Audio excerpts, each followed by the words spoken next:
4월 4일 살아계신 하나님 말씀 이사야 30장 18절부터 22절 말씀 가지고 하나님의 은혜를 기다리는 자라는 제 말씀드립니다. 하나님의 은혜는 그전부터 영적으로 물에 비유를 합니다. 그래서 맑은 물, 또 흐르는 계곡물, 바닷물, 강물, 호수 이런 맑고 깨끗한 그 물을 성령의 비유를 해줘요. 그런 환상이나 꿈을 통해서 성령의 계시를 보여주며 가지고 기도의 응답이나 하나님의 은혜를 계시할 때 우리 주 하나님께서 사용하시죠. 몇 년 전에도 저도 그 주님께서 보여주신 것이 있어요. 아주 칠흑 같은 어두운 망망대해를 헤엄쳐 가는데 나중에 지치고 피곤하고 눈 껌껌하고 빛이 하나도 없으니까 어둠이 두려움이 임하게 되는데 앞에서 작은 불빛이 생기는데 점점 그 불빛이 커지면서 거대한 화물선이 다가와 가지고 제 앞에 멈춰 서더라고요. 여러분 배에서 엄청나게 큰 얼굴에 주님께서 말씀하시기를 어서 배 위로 올라와라. 너를 위해 예비한 것을 가지고 항해해야지 그러시는 거예요. 거대한 화물선의 고물과 이물에 바닷물이 찰랑거릴 만큼 바다에 깊이 그 배가 잠긴 모습을 보면서 그 배면 어마어마한 짐이 실려 있다고 하는 것을 암시하고 있었어요. 그러면 주님께서 저를 손으로 들어 올려가지고 배 위에 올려주시고 배를 움직여서 어두운 바다를 건너가게 하셨어요. 그 우리 여정이 하나님께서 예비하신 은혜가 있다고 하는 것을 의미를 전달받았기 때문에 전 그에서 지금까지 계속 큰 기대를 가지고 소망을 품고 앞으로도 그 길을 걸어가려고 하고 있습니다. 하나님께서는 우리를 기다리시는 거예요. 우리 하나님께서는 주 뜻대로 살아가는 그 자녀들에게 은혜를 베푸시고 긍휼을 베풀어 주시기 위해서 우리의 때를 기다리시는 거예요. 이사야 30장 18절에 여호와께서 기다리시나니 이는 너에게 은혜를 베풀려 하심이고 너희를 긍휼히 여기려 하심이라. 대저 여호와의 정의의 하나님이시라. 그를 기다리는 자마다 복이 있다고 말씀합니다. 하나님도 기다리시고 우리도 하나님의 은혜를 기다리고 이게 가장 잘 화합이 돼야지요. 그런데 한 가지 의문이 있을 수가 있죠. 그냥 무조건 은혜를 베푸시고 이유 없이 긍휼을 여겨주시는가? 이럴 리가 없지요. 갖춰지지도 않은 담기지도 못하는 그릇에 은혜와 긍휼을 헛되이 부으시지는 않는단 말이죠. 그래서 하나님께서 은혜를 베푸시고 긍휼히 여기실 만한 우리들이 그릇을 갖출 때까지 우리 하나님은 기다리시는 거예요. 이제나 저제나 하나님께서 원하시는 그릇을 갖추는데 필요 조건이 무엇이길래 그것을 기다리시는 걸까요? 우상 숭배와 죄악을 버릴 것을 하나님께서 우리에게 촉구하고 있어요. 세상 하나님 외에 따르고 숭배하고 그걸 갖기 위해서 가진 우상이 되어버리는 그런 세속적이고 물질적이고 그런 세상적인 그런 것들 말이죠. 또 그런 것들을 위해서 취하기 위해서 온갖 악한 것과 거짓과 사수를 가지고 대하는 그런 온갖 노력 다하는 그런 죄악을 버릴 것을 촉구하고 있어. 이사야 30장 22절에도 너희가 너희 조각한 우상에 입힌 은과 부어 만든 우상에 올린 금을 더럽게 하여 불결한 물건을 던진같이 던져버리기를 나가라. 그럴 거라고 말씀하고 우리 그날을 기다리고 있는 거예요. 아버지께서. 우리 마음속에 숨어있는 세속적인 욕망, 그 거짓된 가치들 이런 것들을 던져버리고 하나님을 사랑하고 하나님의 선하신 뜻에 순종하고 아버지께서 복을 주실 만한 삶을 살아가고자 결단할 때가 되면 하나님께서는 그 사랑하는 자녀들에게 주시고자 예비해 두신 은혜를 베푸시는 거예요. 뿐만 아니라 잘못된 삶의 관습들과 주의 날에 적합하지 못한 그런 삶의 내용들 때문에 예비해 놓으셨던 환난과 역경과 징벌적인 심판을 거두시고 반대로 긍휼을 베푸셔서 오히려 복된 삶으로 우리를 변화시켜 주시는 거예요. 인생에 닥치는 환난과 고통 속에는 하나님의 기쁘신 뜻이 있는 거예요. 잘못 가고 있는 인생을 바른 길로 인도하셔 가지고 은혜를 베푸시고 긍휼을 베푸시고자 하는 것이죠.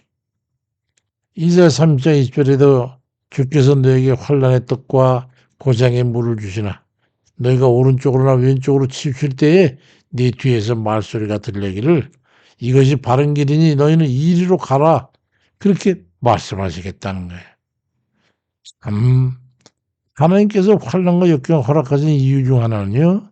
우리의 믿음을 더 온전하게 하시기 위함입니다. 근데 20절에 보니까 말이죠. 주께서 곤고의 떡과 고생의 물을 너에게 주시니 이렇게 말씀을 하셔.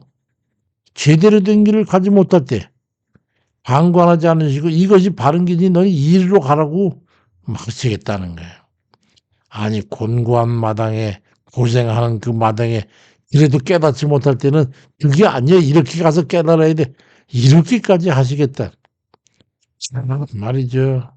이건 우리의 믿음과 행함이 시험받는 순간들 속에서도 하나님께서 우리가 주님께 의지하고 하나님의 의대대로 깨닫고 돌이키게 하려고 연단받는 길을 예비하고 그 길을 이리저리 가라고 인도해 주기까지 하겠다는 거예요. 얼마나 큰 하나님의 사랑을 깨닫게 되지요. 징계받는 순간에도 결코 내팽개쳐 놓는 것이 아니라고 하는 걸 알 수 있지요. 잠언 13장 34절에도 매를 아끼는 자는 그 자식을 미워함인데 자식을 사랑하는 자는 근실히 징계하느니라고 말씀합니다. 우리 하나님이 그렇게 우리를 징계하셔서 끌고 가시는 거예요. 하나님이 진정한 소망임을 깨닫고 주님과 친화 관계를 유지하게 될 때 우리의 삶은 소망이 있어요. 하나님께서는 우리의 고통과 어려움을 외면하시는 분이 아니라 우리를 위해서 인내하며 기다리시는 분이라는 것을 잊지 마십시오.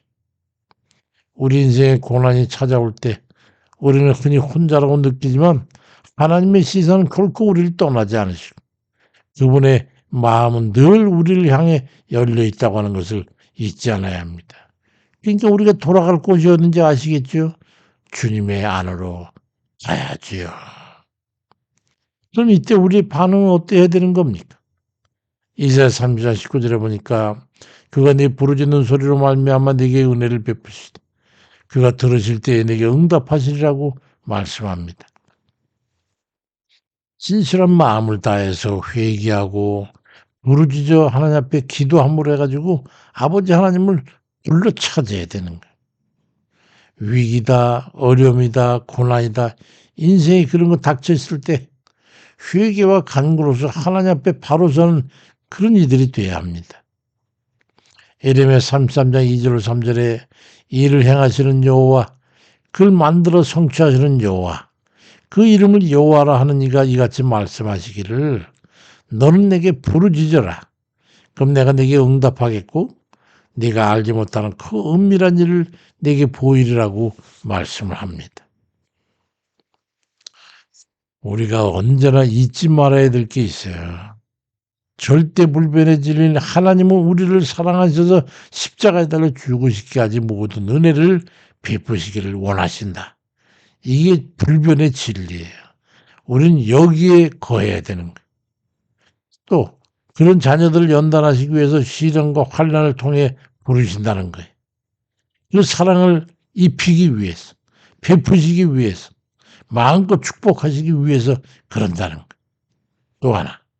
그런데 우리 마땅한 우리 대응으로 하나님의 뜻에 위배된 삶에서 얼른 돌이켜서 죄악을 회개하고 하나님의 사랑 안에 돌아가 주를 사랑하고 그 뜻대로 행하시는 그 실행하는 삶을 살면서 주를 불러 찾고 항상 간절한 기도함으로 모든 은혜와 긍휼을 받아 복 있는 삶을 살아야 한다는 거예요. 우리가 이것을 잊으면 안 돼요. 절대로 잊으면 안 돼요. 아버지 하나님의 뜻은 그 자녀들을 모두 하나님의 천국에 들어가도록 하시기 위해서 환난과 고생의 연단을 마다하지 않는 분입니다. 이사야 3장 2절 21절에 주께서 내게 환난의 떡과 고생의 물을 주시나 네 스승은 다 숨기지 아니하기니 네 눈이 네 스승을 볼 것이고 길을 잘못 갈 때는 이것이 바른 길이니 너희는 이리로 가라 할 것이라고 말씀합니다. 아버지 하나님께서 인도하시는 바른 길을 따라서 삶을 살아 드림으로 해가지고 하나님의 은혜와 긍휼을 힘입고 모든 소망을 성취하며 우리 꿈과 뜻을 이루고 하나님의 복을 받아 누리는 그런 이들 다 되시길 주의 이름으로 축원드립니다.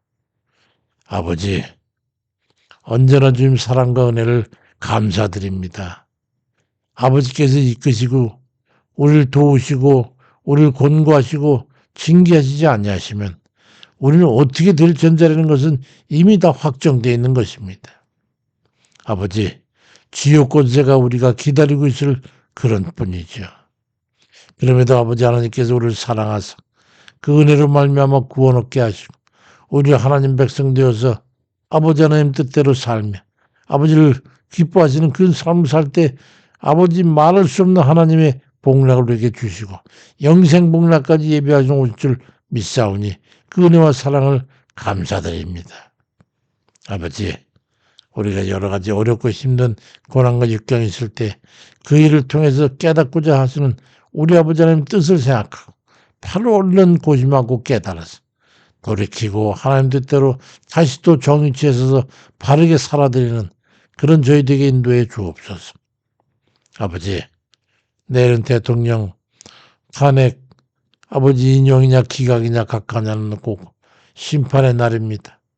이 어지럽고 박한 이 세상에 아버지께 세우신 이 나라의 지도자를 아버지께서 굳건히 지켜주시고 저가 이제 용기를 가지고 담대함을 가지고 그리고 의와 옳은 그런 선함을 가지고 이 나라 다시 아버지 굳건한 반석 위에 세워야 되겠사오니 아버지 저 불의한 자들이 순복하고 아버지 회개하고 돌이켜서 바른 판단하게 하옵시고 아버지 불의한 것으로 나라를 중간을 흔들고 공산주의에게 이 나라를 통째로 다 뛰어넘기고자 하는 저 악한 자들을 다 아버지께서 물리쳐 주시고 저들이 마땅히 심은 것들을 다 주님 엉겅퀴가 저들을 거두어서 가시나무 위에 세운 저들의 모든 것들이 다 일거에 무너지고 아버지 다 주님 소멸될 수 있도록 은총을 베풀어 주옵소서. 아버지 악한 자들이 바로 서지 못하는 것을 믿사오니 그것은 하나님의 공의가 아직 살아있는 까닭입니다. 아버지 뜻대로 인도하시고 이 백성이 바로 올곧게 서는 그런 귀한 기회가 될 수 있도록 내일을 축복해 주옵소서. 주께 의지하옵고 예수 그리스도의 이름으로 기도드립니다. 아멘입니다.